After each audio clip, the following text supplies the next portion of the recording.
Hi everyone, I'm going to put together this yellow green stalk today. I decided that I'm going to put it right here inside of the garden because of the things that I'm going to grow in it, and I wanted to keep it protected. So first we're going to move to the location where I am going to set this up, and I'm going to tell you where I'm going to be planting here.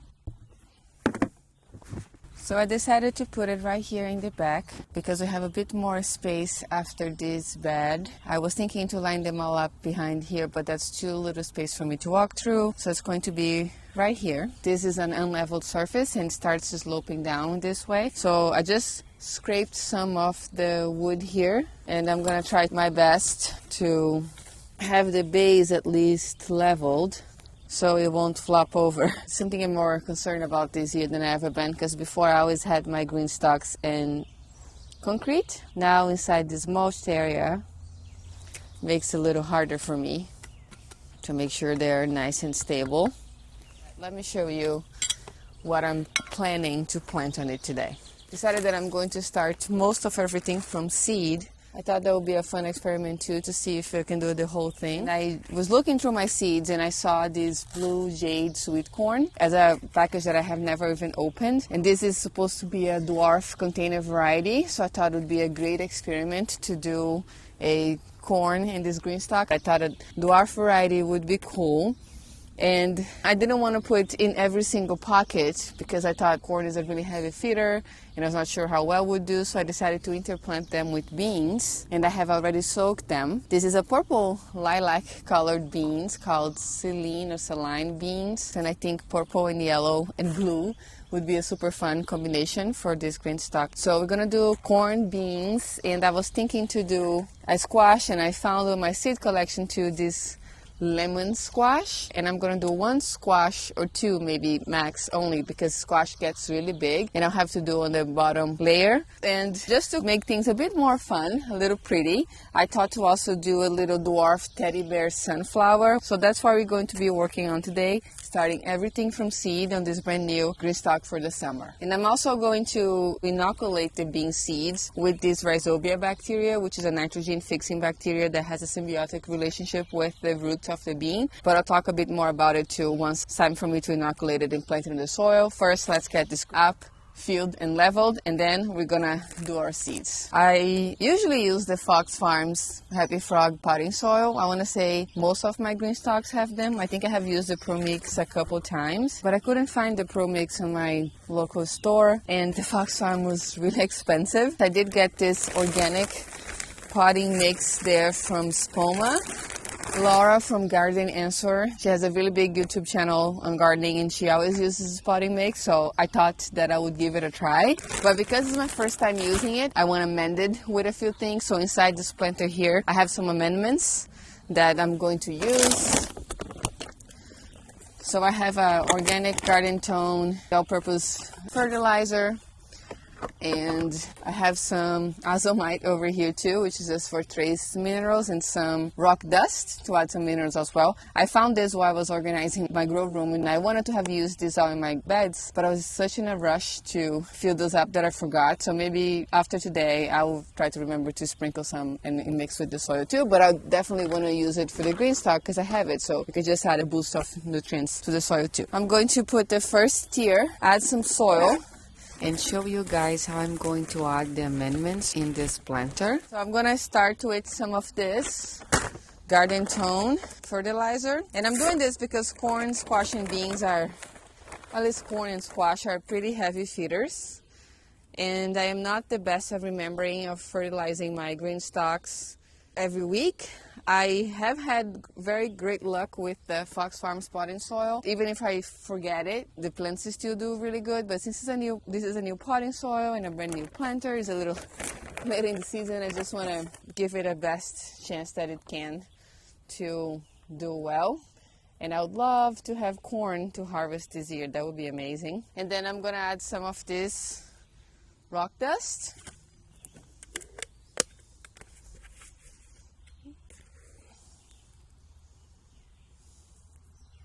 This helps adding trace minerals to the soil. Some of this azomite. I'm almost out of this azomite, so I added them last year at my tomatoes and they did good, so I'm just gonna do it again. I'm gonna finish using this up. And the last thing I'm going to add here is this compost. Big bucket. This is the same compost I added in the whole garden on these beds and the bed back there. The leftover, I put it in a bucket so it'll be easier for me to just use for amending planters in the bed for the rest of the year. But I only have this bucket and another one left. So I'm just putting a handful of all of these amendments, and I'm going to, actually I have a tool for this, lightly mix it into the soil. And then I'm going to give a really good watering because the soil feels bone dry. And that'll help the soil settling a bit. And I might even need to add a bit more soil to make sure it's filled all the way up to the top. And I will do that once I'm finished planting this and amending and putting the seeds and everything. I can just put a handful of soil or compost directly into the pockets after. I'm just repeating the same process. I'm adding the soil, adding the amendments, adding the watering discs, watering each tier, and then stacking it together. I also gave a nice good watering at the end through the water reservoir too. Okay, here we have it, our green stalk. I also think that I want to put a pot in here just to hold it, like I have this big potato over here, or I have some shallots, maybe that one, because the foliage is not too big, and then just put it in here just in case to give a little bit extra support. Let's do that right now so I can show you guys what I'm thinking.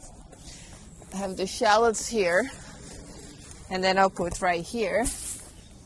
I don't know if it's gonna help or not. I can still rotate it.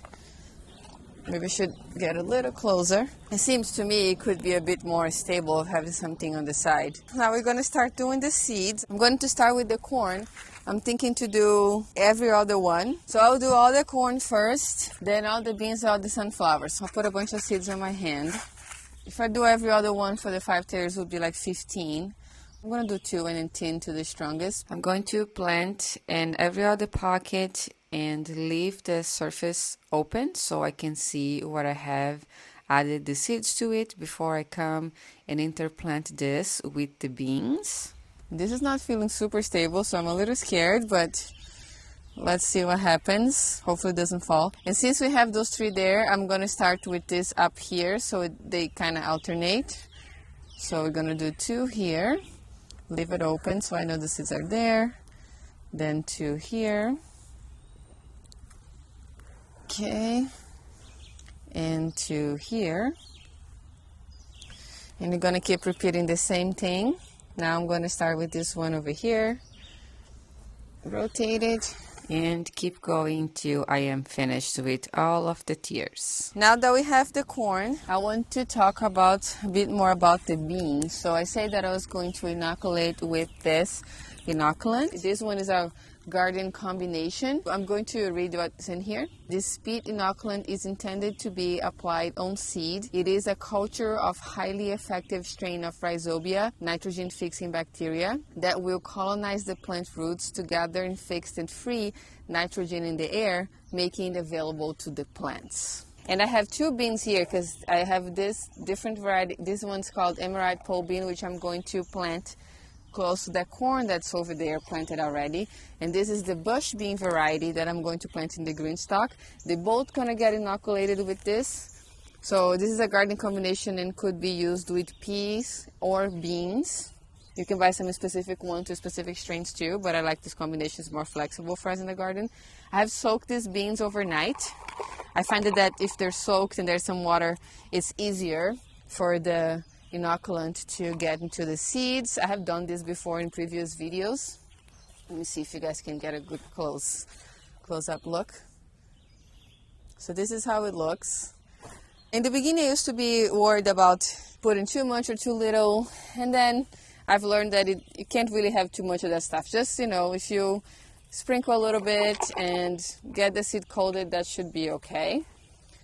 Don't have to worry about it too much. And then I'm going to also, since I have my hands here, it's a little bit of water in this. I'm just going to put it, we're going to add a bit of this here too. This is a brand new package. I had one from last year, but they're supposed to be used only for 1 season. so you want to use it if you get it. This is a little size I get from Johnny Seeds and seems good for me, but this is going to go to that bed over there. And then if I plant any more beans or peas on any of my raised beds, I'm going to inoculate them as well. I didn't order this soon enough, I just ordered now, but it's okay. At least some of our plants are going to have that. And once you have this bacteria in the soil, it will stay there. So in the future, you know, we can plant beans and stuff and it will just keep it nurturing the relationship with them, I guess. I wanted to do the squash in the bottom. This is inoculated. Let's get this squash so I don't get too distracted too. I have 2 beans in there, 2 corns. This might be a little challenging for the squash because of how close to the fence this is, but I think I might try it anyway. Let's see. I'll do 1 squash seed, and if it germinates, then it was meant to be. If not, I will put a little other seed in there for something. So put the squash seed in there. And all the other pockets, I'm going to do these beans, or some of these pockets. I want to do some sunflowers too, but same thing, I'm just doing a little hole with my finger and then adding the beans. So that's 2 here plus that squash. I wonder if I should also do the sunflower. This is a little harder without tags, so maybe I should do that. I'm just gonna alternate 2 beans and 1 sunflower. Just put a bean seed here. And then this last one is going to be sunflower.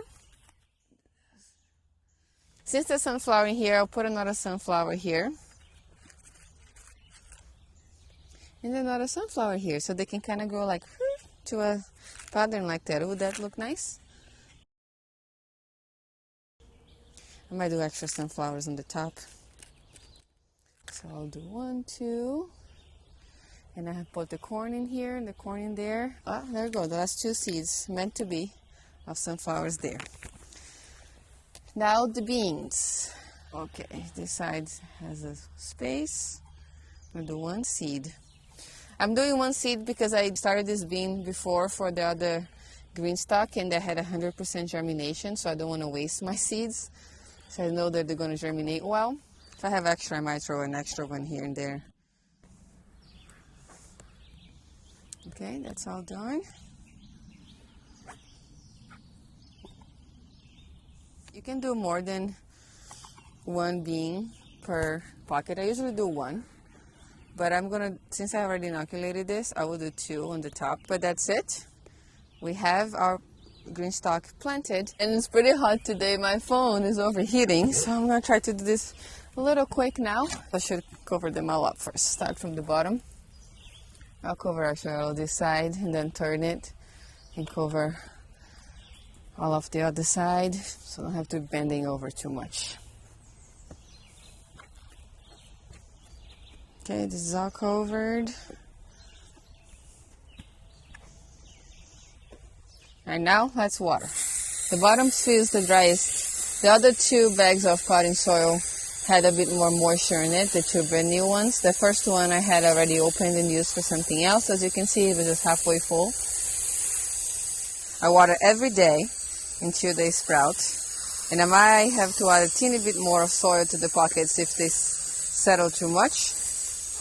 But it's okay because the seeds can handle being buried a little bit deeper. The good thing too after to getting a nice water when you have your hose out is that you can just give them a nice shower and clean them all up after planting too, especially this light color. And this was gifted to me by GreenStalk, so I'm very grateful. But they only sent the planter, not the lid this time, and I have this black lid here. It's older from one of the other planters that they did send me the brand new lids for different colors. So I'm just going to use this black lid for here now, and I might get a yellow lid on the sale. They're having a sale for this right now too, until the 12th, for this brand new color launch. They're 25% off all of the yellow accessories, including the lid, if I want to get one. And you can still stack my code MARISGARDEN to get an extra $10 off too, if you want to get one for this summer. Thank you so much for watching today. Don't forget to subscribe if you want to see how all of this is going to do here in this GreenStalk this year. I hope you're having a wonderful day, and I'll see you next time. Oops, I was cleaning up and just forgot something. I did not plant this into that patch yet, but I'm going to do it right now. My phone is overheating, but I'm just going to attempt here to just put 1 on each side of each corn. So just going to poke a hole and plant it just the same way I did the other ones in the GreenStalk.